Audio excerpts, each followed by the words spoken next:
Aron mapalambo ang produksyon sa durian sa syudad, nagpahigay ng City Agriculturist Office ug Technical Forum on Durian Farming sa Grand Benseng Hotel ng syudad. Ang detalye sa report ni Ferlie Gombo.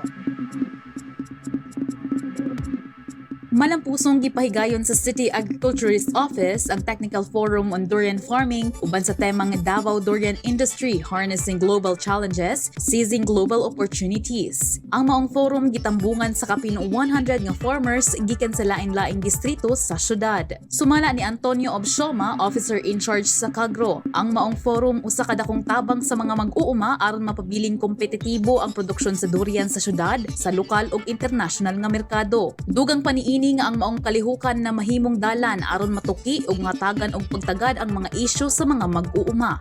Highlight karon sa kuan katong industry situational, ito yung sa financing, and then yung mga standards from PQS, and yung issues and other issues and concerns actually. And I'm happy to be here. No, I'm happy to be here because as I said, I can listen to them, identify some issues, and hopefully based on those we can do something at our level. This is really beneficial because we will be able to come up with more effective and more responsive services for them.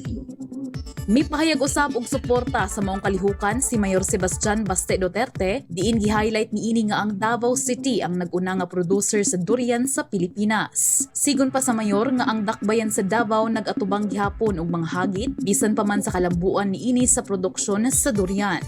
Davao City prides itself as being a primary producer of durian in the country, leading the country in both production and area cultivated.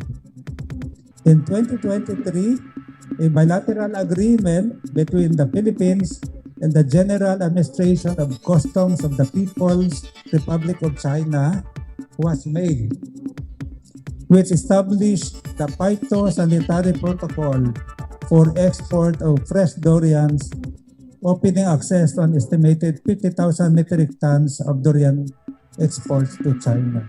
We have indeed come a long way in the growth of our durian industry. But while we continue to thrive, we are also met with pressing challenges. Therefore, we commend the organizers for taking the initiative in coming up with a technical forum to open the opportunity for our durian farmers, traders, and stakeholders to share their expertise and their best practices in durian production and marketing. This is a significant avenue to discuss issues and challenges affecting the industry and help find solutions and innovations that will boost its sustainable growth.